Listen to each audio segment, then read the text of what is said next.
Hi all, it's June, like the month, and I'm going to give you a bunch of underrated tools that you can use for your business and life to just support you in getting a little bit more efficient, more productive, and they really do help optimize your workflow. It essentially allows you to reclaim more of that time to focus on what you love to do. So let's get into it. Some of these are really simple and they're just best practices as well, but there's a lack of bringing that into your business and making it a standard of work that over time, what ends up happening is it ends up saving you time because there's just less to do the next time round you come across the same problem. So let me explain. When we're business owners, there are different projects going on, different areas of work that we're looking at to improve, or you're maybe managing different people from the team that work on different parts of a project. And the best way to enable everyone to do the most productive work is to have a bunch of really cool, efficient tools that are actually useful and that contribute to the efficiency of a workflow. So the first one I have for you is naming conventions. This just means that whenever you are naming a document or even naming a folder, anything that has a title, I've seen so many times that it can get really messy because you don't really think about it or it doesn't matter too much. But I have a system where any client, I have the initials at the start to almost have this directory to know, okay, anything related to my client Chelsea or my client Sorrel has like her initials for that. And in case I'm trying to find something, it's as simple as typing in the initials and then a description of what that might be. When you have all of these docs about social media plan or interview questions, for example, and you don't know who that's allocated to, naming conventions seems like such a simple rule or like a simple approach, but it's insanely useful. I find my team weeks later, if we need to find a particular piece of work that we've done in the drive, it's so much easier to locate because we're using naming conventions. So yeah, that one just removes the chaos from files and reduces the time where you're searching for documents and files. Yeah. By doing naming conventions, it creates this simple but unified system that allows you to just find the shit that you need faster and quicker than if it was just named randomly. But yeah, I know for a fact that when you are working on docs or working on certain files, you might not actually have the time to put them in the right folders and whatnot. So this is a really great way to already put them in a filing system and then clean up at each month. So the other thing is, alongside the idea of naming conventions, something that's totally overlooked all the time is creating templates for almost anything that you do. So as an example, when you are writing up a sales copy page or like the landing page and you have the copy, when you have the structure of it and you are instructing anybody else to do the same, or even if you're doing it for yourself, if you're mapping out the outline first before you get into the actual details of what that copy looks like, the outline, that is your template. And instead of just continuing from where you're at within that doc, what I usually do is I rename that doc as a template and then duplicate that and then work in the next sheet or the next doc.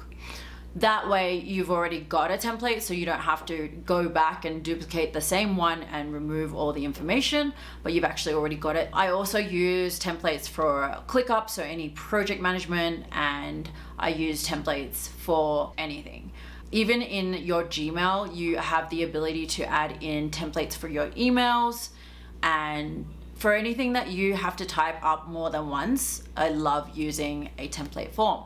Not only does a template form save you time in redoing it, but it also just creates this process and this way forward that you can actually hand off to somebody else and delegate that and outsource that so that you do have that time back. Very important. Another great tool to integrate into your work lifestyle is an app that allows you to aggregate and pull in all of the chats that you have across channels.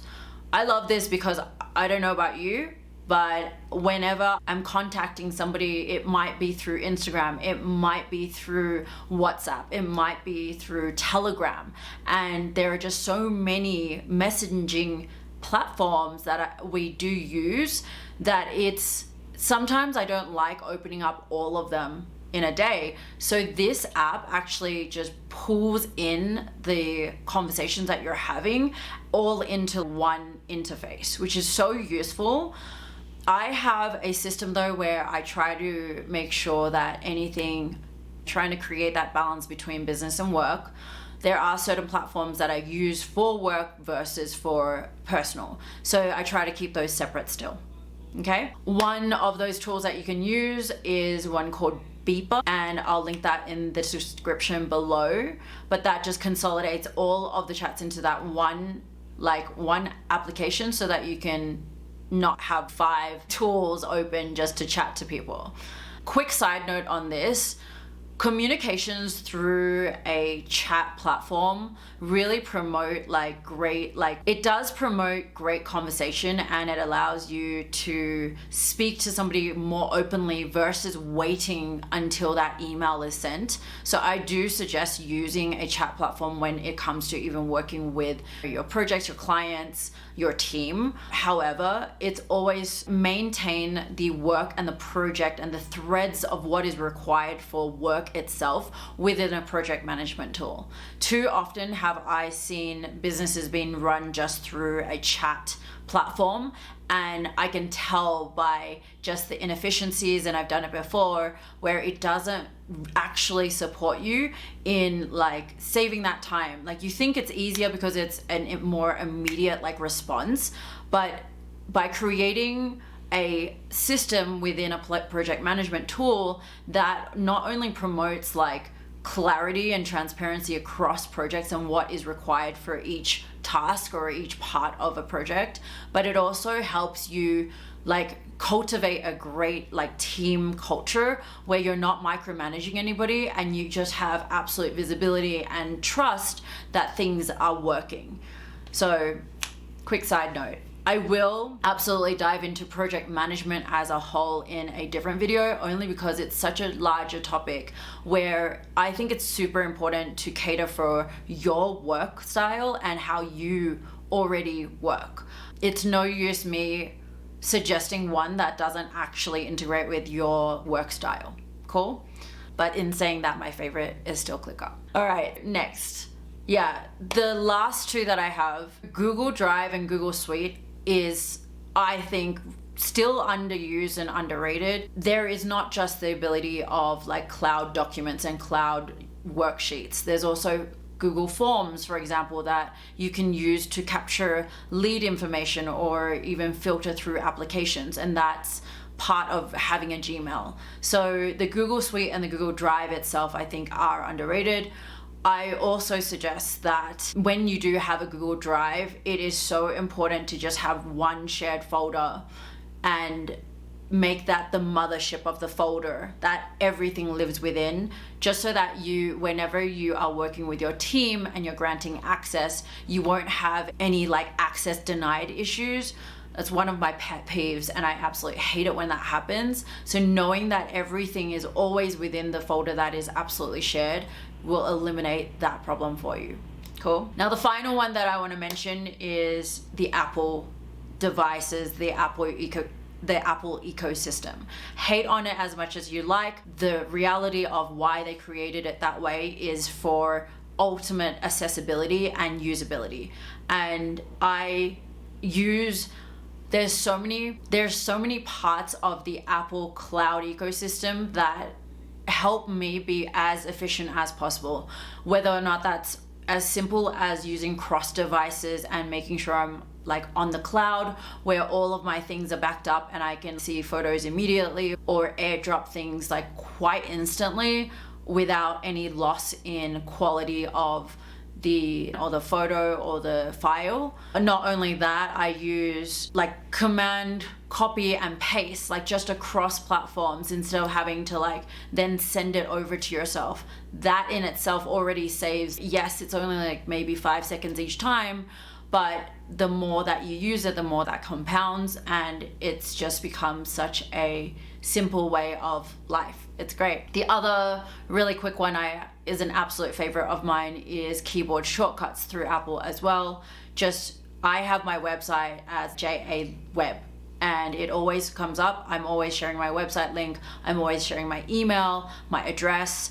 That is all saved as 3 or 4 letters so that I can just pop that in and not have to retype all the time, despite having autofill or tools like that. Yeah, those are like the ones that are super underrated. I am going to be sharing so many crazy tools that are really much more interesting, but these are the ones that I feel happen and can be used on an absolute day-to-day basis. Using these tools actually does help you and compounds into a lot more time being saved back to you to, again, focus on what you love. Cool? I hope that was helpful. If you like the vibe, please subscribe. I'm June, and I hope you have an amazing day. Ciao, bye.